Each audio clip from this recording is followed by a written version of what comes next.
Les États-Unis interviennent déjà à travers différents mécanismes. Le Millennium Challenge Corporation est l'un des derniers qui fait beaucoup de choses au Sénégal avec un programme de 542 millions de dollars qui va permettre la réhabilitation de la route numéro 6 en Casamance, qui va contribuer au désenclavement de la région.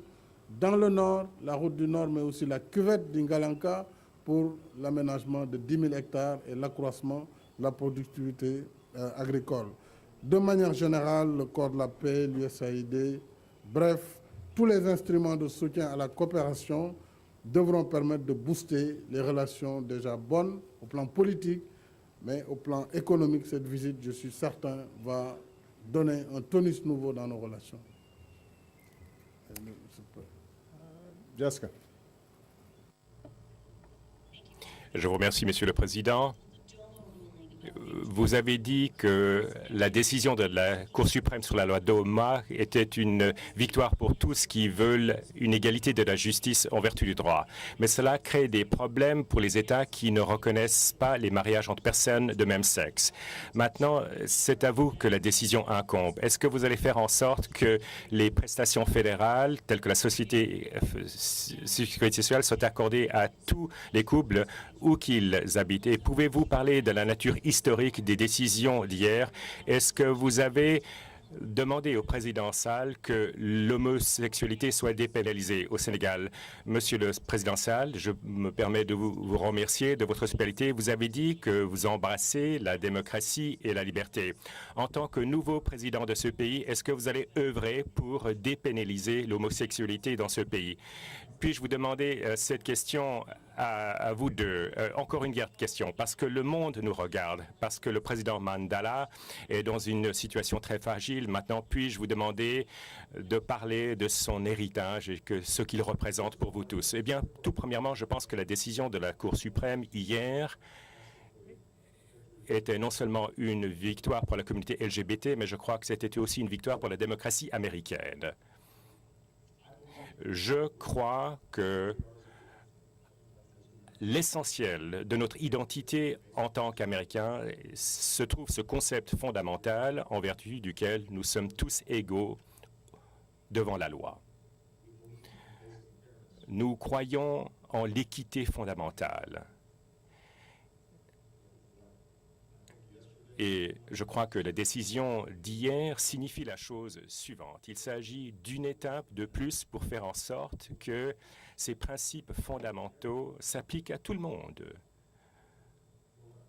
N'est-ce pas? Lorsque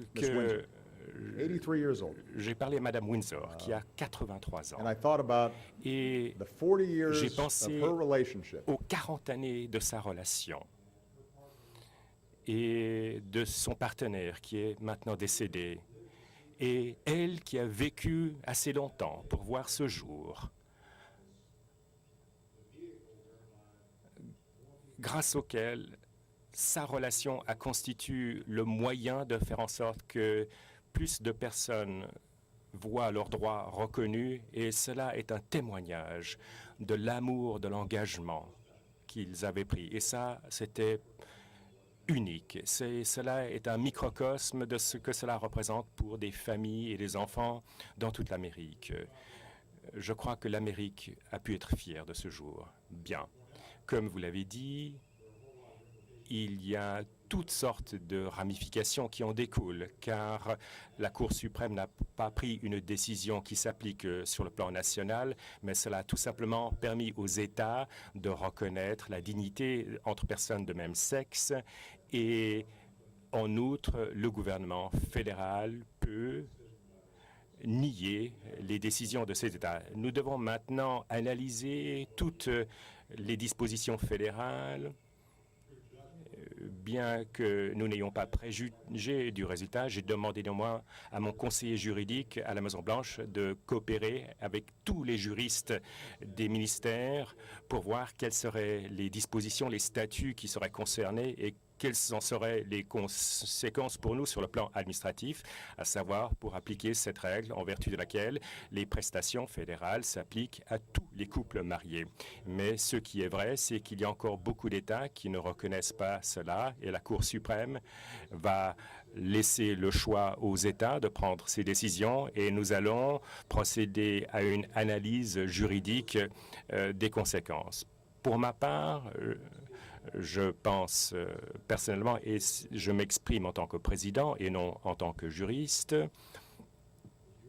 je pense que si vous vous êtes marié au Massachusetts et si vous déménagez dans un autre État, eh bien, vous êtes toujours marié, mais au titre du droit fédéral, vous devriez pouvoir bénéficier des mêmes prestations au même titre que tout autre couple légalement marié. Et là, je parle en tant que président et non en tant qu'avocat. Nous allons analyser toutes ces questions et faire en sorte que nous puissions gérer ces questions de manière systématique et expéditive, car maintenant la Cour suprême a parlé. Il importe que les personnes qui méritent ces prestations les reçoivent rapidement. Je sais par exemple que Chuck Hagel a parlé du travail accompli sur ce terrain par le département de la Défense. Et ceci se répercutera au niveau de toutes les agences. Bien, cette question n'a pas été mentionné durant ma conversation bilatérale avec le président Sall. Mais permettez-moi de faire une déclaration d'ordre général. S'agissant de la question des homosexuels et des lesbiennes et de leur traitement, cela a été une question mentionnée et controversée dans beaucoup de régions d'Afrique. Je voudrais tout simplement que les Africains entendent ce que je crois tout simplement, à savoir, chaque pays, chaque groupement de population, chaque religion, chaque coutume, chaque tradition. Mais s'agissant des points de vue personnels des individus, s'agissant des convictions religieuses, eh bien, à ce niveau-là, les diversités de points de vue doivent être respectées. Mais lorsqu'il s'agit de la manière dont l'État traite les gens, lorsqu'il s'agit de la manière dont le droit traite les gens, et à ce niveau-là, je pense que tout le monde doit être traité à égalité. Je ne crois en aucune discrimination de quelque nature que ce soit. Et cela est mon point de vue personnel. Et je m'exprime en tant que personne qui, bien sûr, vient d'un pays qui a connu une époque où les gens n'étaient pas traités de manière équitable au titre de la loi, et nous avons dû mener ce combat de longue haleine, ce combat des droits civiques, pour que cela se concrétise. Je pense par conséquent que, indifféremment de votre race, indifféremment de votre religion, de votre sexe et indifféremment de votre orientation sexuelle, lorsqu'il s'agit du traitement que vous bénéficiez au titre de la loi de l'État, eh bien, les droits, bénéfices et responsabilités au titre de la loi, eh bien, à ce niveau-là, tout le monde doit être traité de manière égale. Et cela est un principe qui s'applique sur le plan universel. Et le côté positif, c'est que c'est un principe dont il est très facile de se souvenir, car toutes les religions du monde sont basées sur cette notion fondamentale qui est incarnée par la règle d'or, c'est-à-dire vous traitez les gens comme vous souhaiteriez être traités vous-même. Et je crois que cela s'applique là aussi. Finalement, s'agissant de M. Mandela, je vous prie de m'exprimer. Excusez, Monsieur le Président, je sais qu'on essaye de... chez vous, on ne pose qu'une seule question, mais notre presse essaye d'y ajouter 3 ou 4 ou 5 questions à la fois. Mon premier acte en tant qu'activiste politique, c'était quand j'étais à Occidental College, j'avais 19 ans, et j'ai été impliqué dans le mouvement de lutte contre l'apartheid. C'était 1979-1980. Et car moi-même, j'ai été inspiré par les événements en Afrique du Sud. Et je crois qu'à l'époque, en fait, je ne pouvais pas imaginer que Nelson Mandela pourrait être un jour libéré, mais j'avais lu ses textes, ses discours, et j'ai compris qu'il s'agissait d'une personne qui croyait en ce principe fondamental dont je viens de parler, c'est-à-dire traiter les gens de manière égale. Et cette personne a été prête à sacrifier sa vie pour cette conviction. Lorsque j'étais en faculté de droit en 90-91, à ce moment-là, j'ai vu Nelson Mandela sortir de prison après 27 années d'incarcération. Non seulement a-t-il auguré la démocratie et le gouvernement de la majorité et le principe d'une personne, une voix en Afrique du Sud, mais tout aussi important, il a dit « J'accepte mes anciens oppresseurs, mes anciens geôliers, je crois en un seul pays, je crois que les gens doivent être jugés sur la base de leur caractère et non sur la base de leur couleur. » Et cela m'a donné un sentiment, ce sentiment du possible, de ce qui est possible dans le monde. Lorsque des gens intègres, lorsque des gens de bonne volonté travaillent ensemble pour une cause plus vaste. Bien sûr, nous pensons, nous accompagnons le peuple sud-africain dans nos prières. Nous pensons tout particulièrement à la famille de M. Mandela. Je me rendrai dans quelques jours en Afrique du Sud après avoir quitté le Sénégal. J'ai eu le privilège de pouvoir rencontrer Madiba et de discuter avec lui. C'est un de mes héros personnels. Mais je ne suis pas le seul à penser comme cela. Je crois qu'en fait, il est un héros pour le monde entier. Et lorsqu'il nous quittera, je crois qu'il y a une chose que nous saurons tous, c'est que son bilan, son héritage sera pour les siècles. Merci beaucoup. Je voudrais peut-être donner la parole et réagir en même temps. Oui, M. Alassane.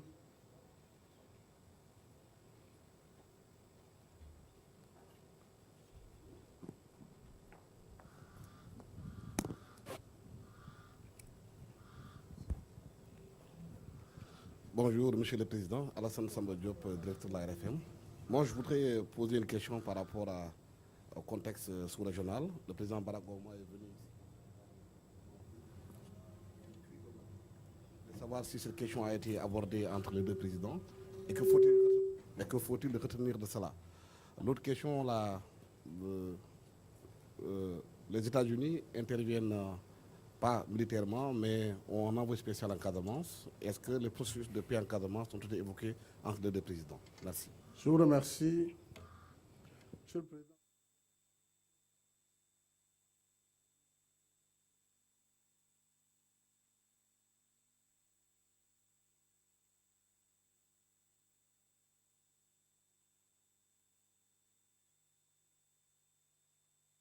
De voir Madiba dans ces conditions d'hospitalisation depuis bientôt 3 semaines.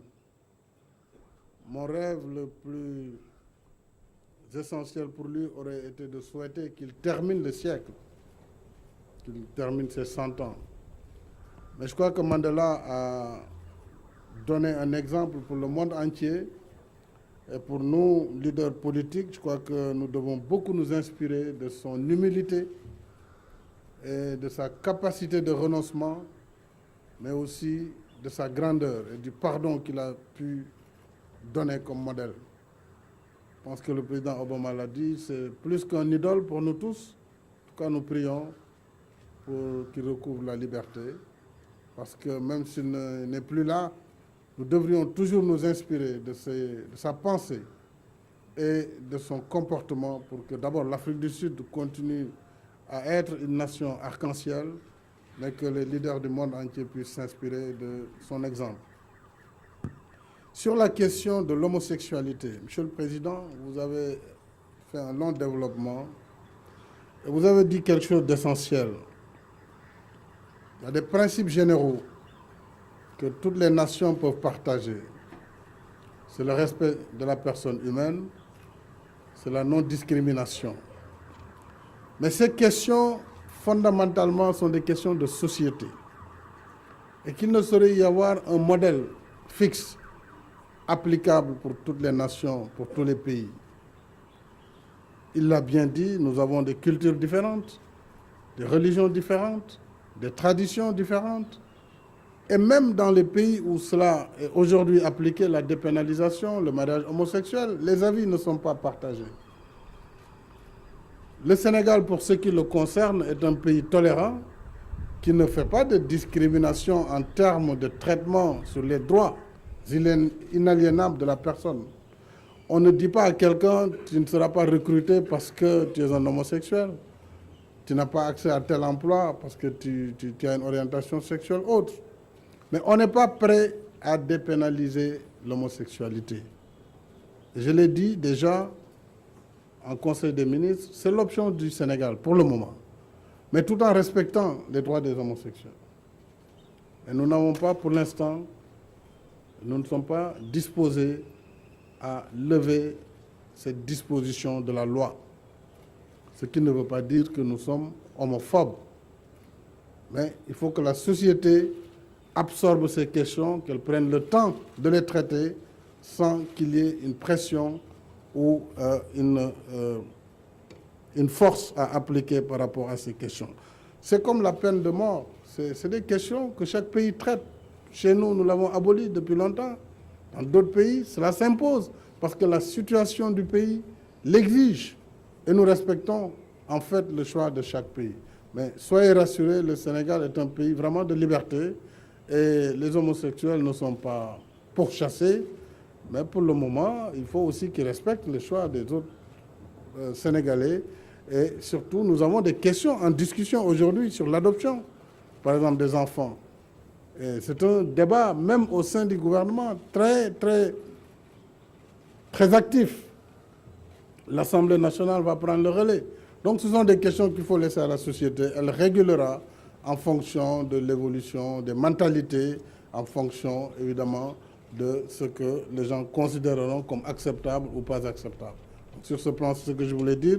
Pour revenir maintenant très rapidement sur la question de la sous-région marquée par la crise au Mali, bien entendu, nous en avons discuté très longuement et j'ai remercié le président Obama pour le soutien des États-Unis. Vous savez qu'aujourd'hui, ce sont les États-Unis qui donnent toute l'alimentation, quasiment tout le carburant utilisé par la ministrement, la force donc des Nations Unies pour le Mali, et qui intervient bien sûr au plan de la logistique après que la France ait eu une réaction que nous avons approuvée avec l'intervention de la force Serval.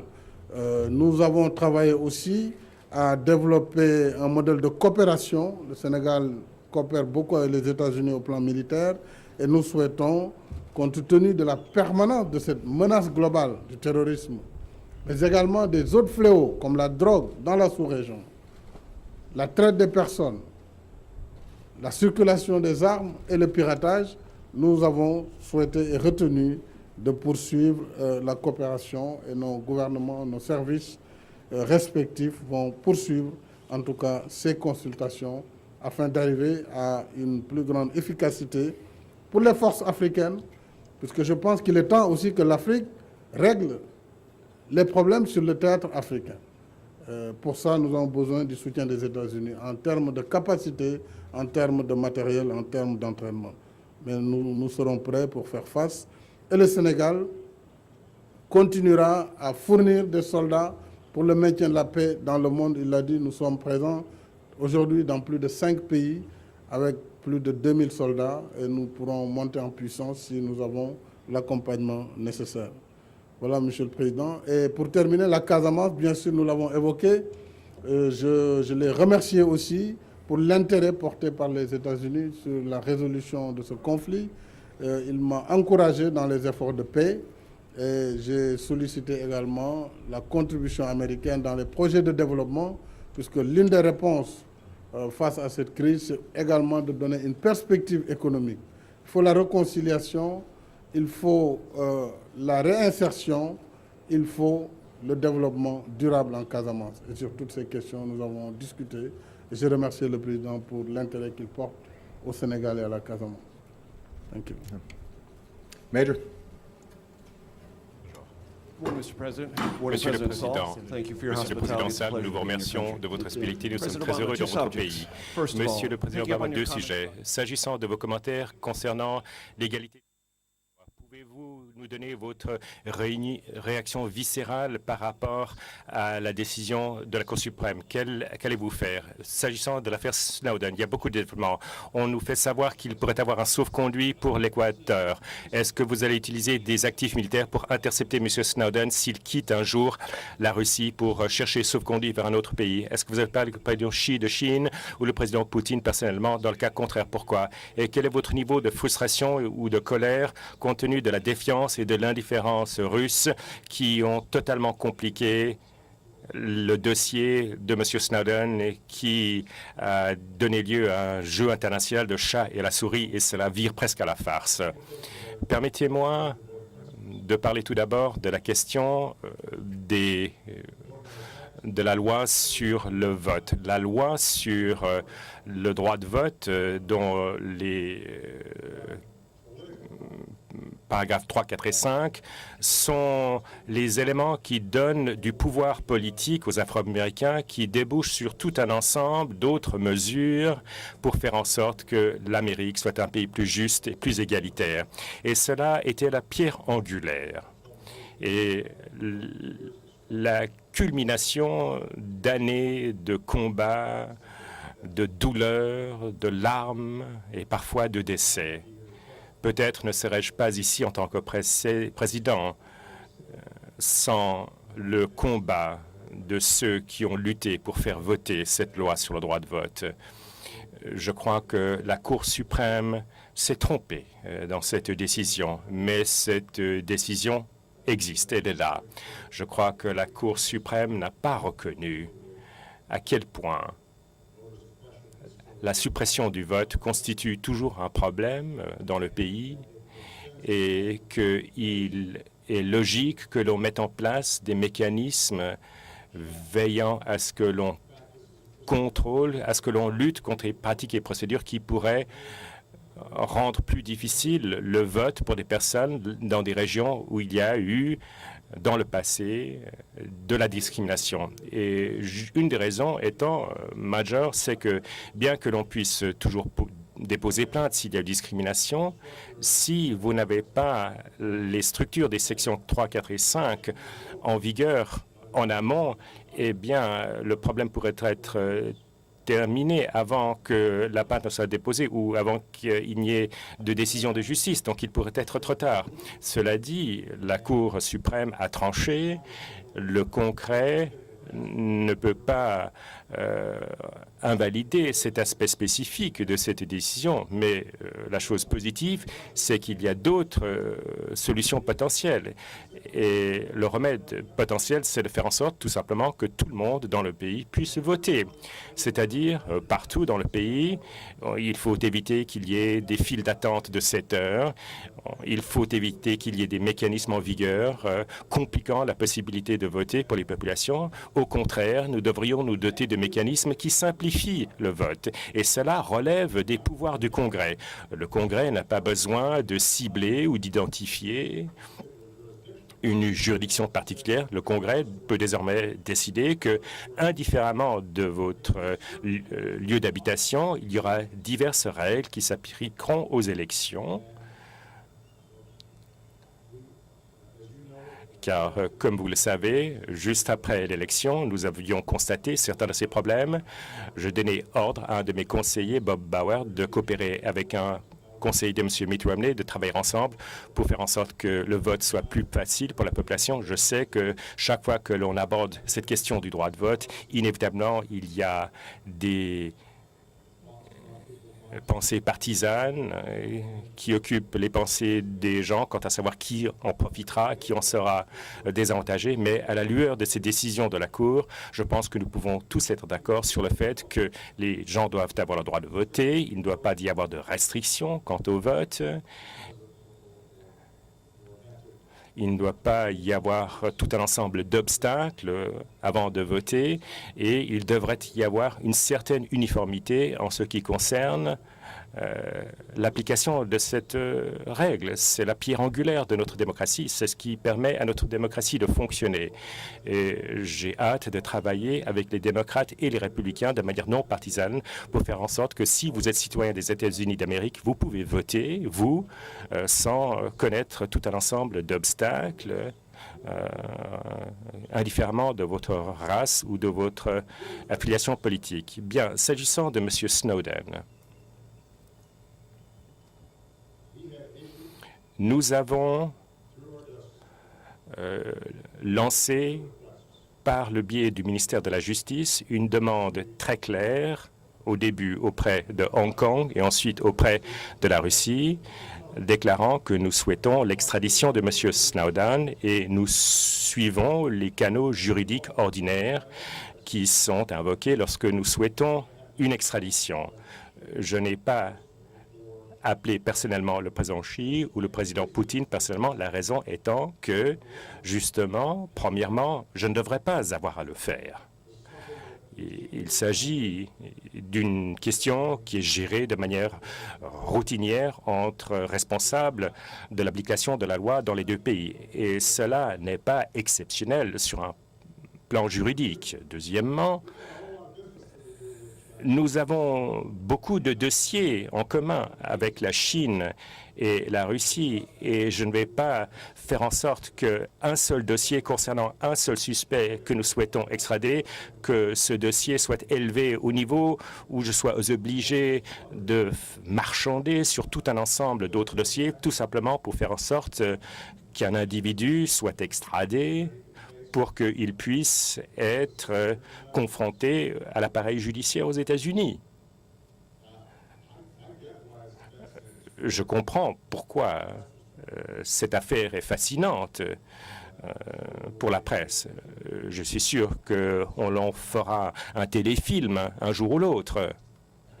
Mais s'agissant des intérêts des États-Unis, les dégâts ont été causés à la suite des toutes premières fuites. Et ce sur quoi je me concentre, c'est de faire en sorte que, premièrement, nous fassions tout notre possible pour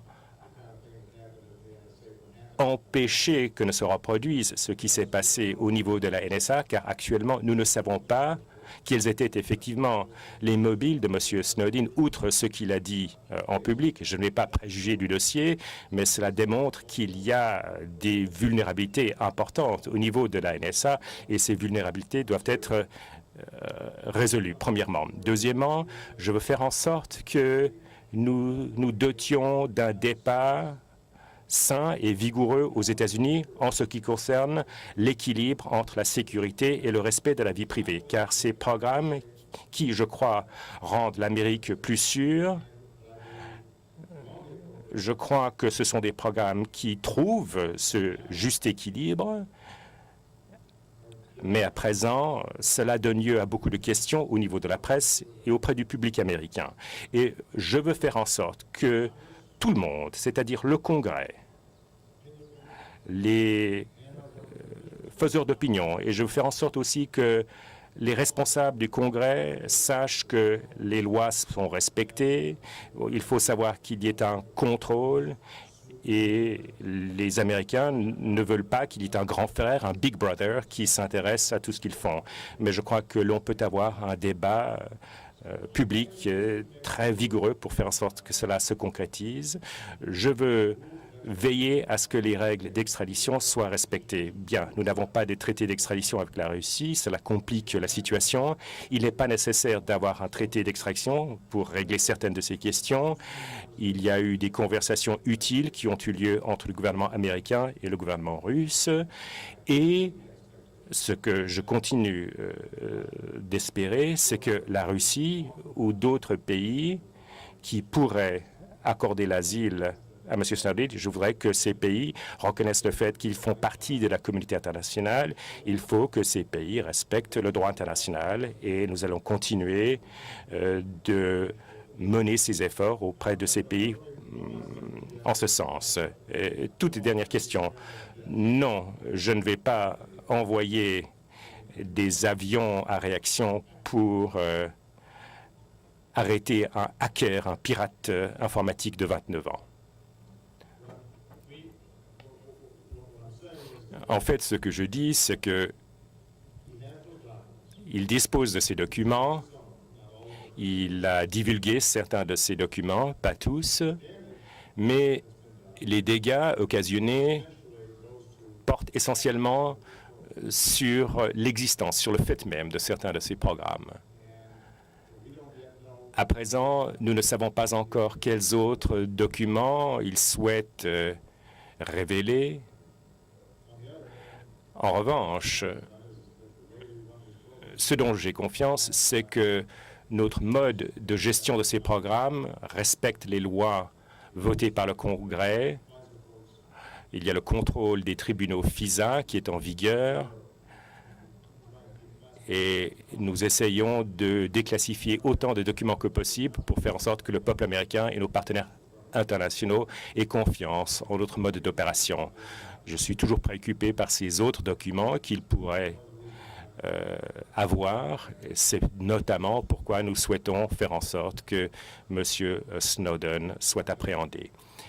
Mais nous allons continuer de faire en sorte que nous suivions ces canaux bien établis, ces règles bien établies pour essayer de régler cette situation. Dans l'intervalle, nous avons d'autres dossiers à gérer. Par exemple, nous sommes ici en Afrique et je ne veux pas que l'on oublie la raison de notre présence en Afrique. Le fait est que en Afrique,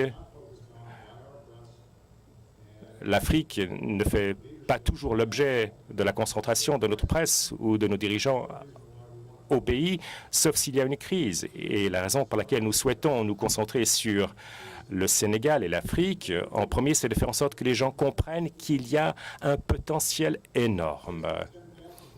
6 des économies connaissant les croissances les plus rapides du monde sont ici même en Afrique. Vous parliez du président Xi. La Chine s'intéresse beaucoup à l'Afrique. Le Brésil, la Turquie, l'Inde ont beaucoup d'investissements pour développer le commerce et les échanges avec l'Afrique.